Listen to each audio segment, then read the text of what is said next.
So the last couple of days, I've been spending a whole lot of time comparing bikes, prices, features, and all of that jazz. This got me the idea to film a video about what features you really want in a bike and what bike currently is possibly the best possible deal to get. Today, we're only talking naked, okay? Not me, your next bike.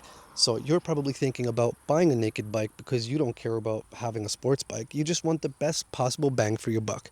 And let me tell you, there's a couple of different options on the market. We're going to take a look at them. I'm going to tell you a bunch about them. I'm going to convince you to purchase the Kawasaki Z900 in this video. So let's hop into it.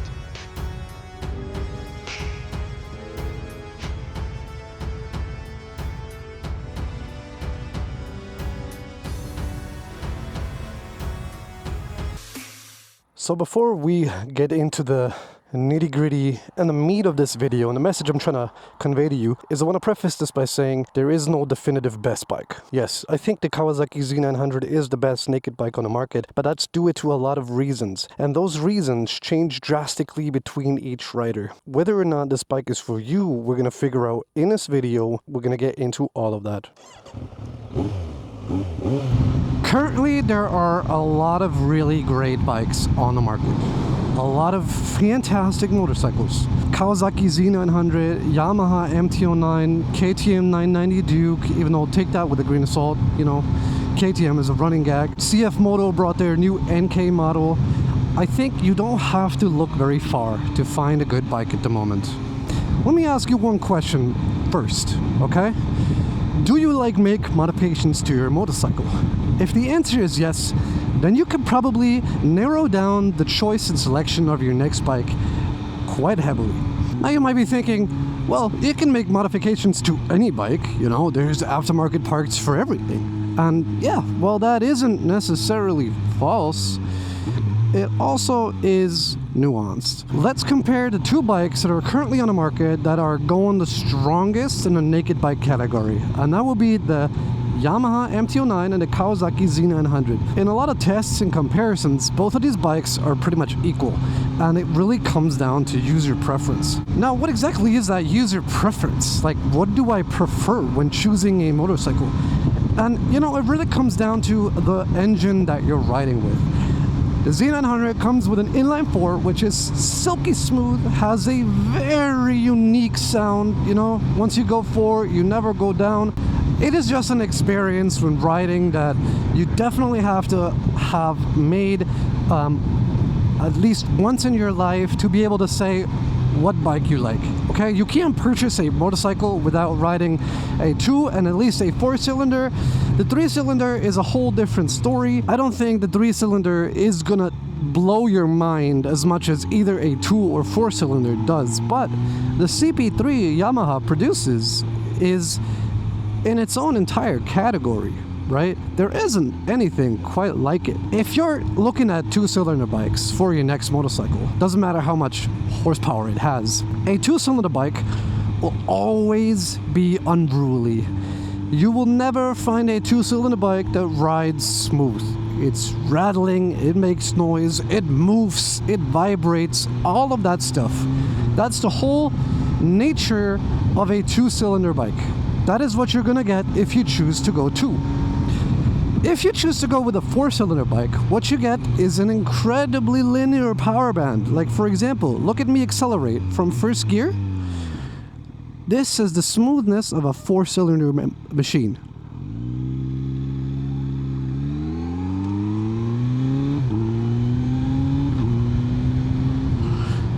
You see that smooth, linear power band that you're getting? Oh my god, I just slipped. That smooth 4-cylinder power band you're getting. A lot of 4-cylinder bikes do sound similar and also are quite similar. Yes, that is very true.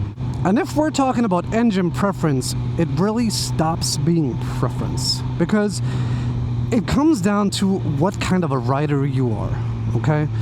Yes, you can say you like the 4-cylinder more, or you like the 2-cylinder more, but really what it boils down to is what kind of roads do you ride? Do you ride tours? Do you do racetrack?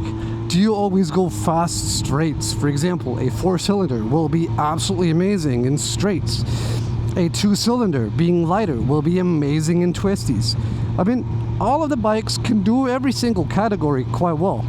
But depending on what you choose, you're gonna fulfill that different need, okay? Comparing the Z900 to the MT-09 boils down to that. What kind of a rider are you? Because features-wise, they are pretty much the same. Both have a 6-axis IMU, both have cruise control, both have Quickshifter and Blipper. They both do the same thing really well. The MT-09 actually has a couple more features. I think it has slide control, launch control, and wheelie control. Z900 doesn't have that. So it's actually a tiny bit better equipped, though you do have to say most of those features, very, niche features that not every rider is gonna want to use or need. You're gonna start to see more technology appear on more motorcycles, and that's a fantastic thing, because let's be honest, stop riding old school bikes that don't have jack shit and spending 15 grand on them. There's fucking camels. There's camels. There's camels. I've never seen camels. The ZX6R has nothing, and it's 14 grand. When we're talking about the naked bike category, you really have figured out that you're the type of rider that wants the most bang for your buck. You want to ride comfortably, you want to have bang for your buck, you want to have torque, you want to have power, you want to feel the wind, you want to get blown away like Michael Jackson in his fucking Earth song. That's pretty much what a naked bike is, okay? And you're gonna have to love it, because goddamn, if I'm going on the Autobahn at 200, I'm dying, I'm flying off, fuck that.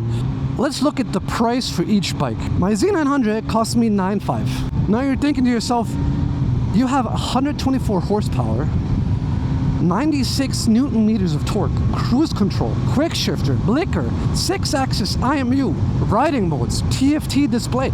All of these amazing things for $9,500?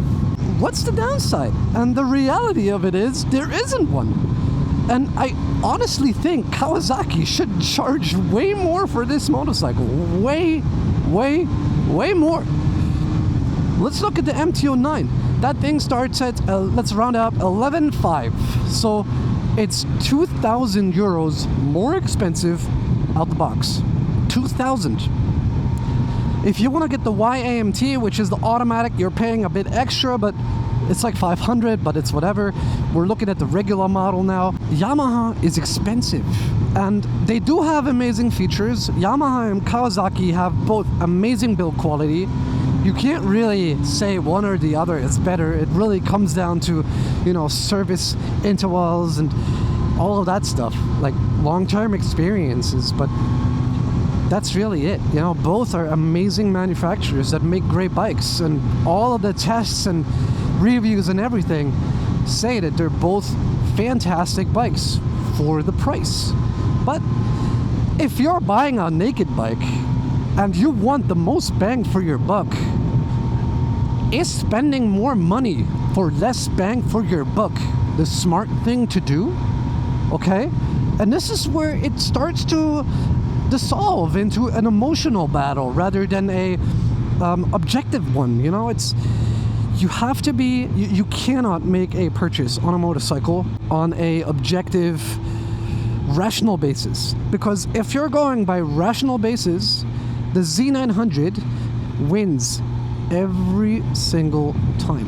There's never a reason on paper why you should get the MT-09 over the Z900. Never. Never.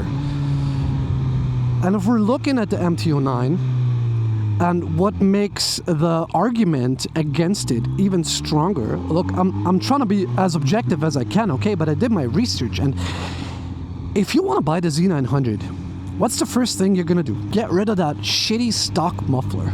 Of course you're gonna put a can on this thing. Of course you're gonna put an exhaust in this thing. You're probably like, God damn, SE Project, let's go. Or Bodis, like, look how my bike sounds. It's crazy. The first thing most people do when they purchase a motorcycle is they get rid of the shitty stock muffler that makes the sound absolutely awful. And yeah, it's totally justified. Like, why wouldn't you do that? Let's look at the price comparisons. With the Z900, let's say, fuck tail tidy, fuck levers, fuck all that shit you don't need. Let's say bike and muffler. With the Z900, you're at 10K.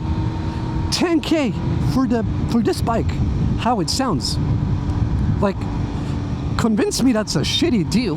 And the best thing is, all of the exhausts are the same price. Whether you want to get an SE Project, a Bodis, a Shark, a Leo Vince, they're all the same price. 500 to 550 to 580, something like that. They're all the same price.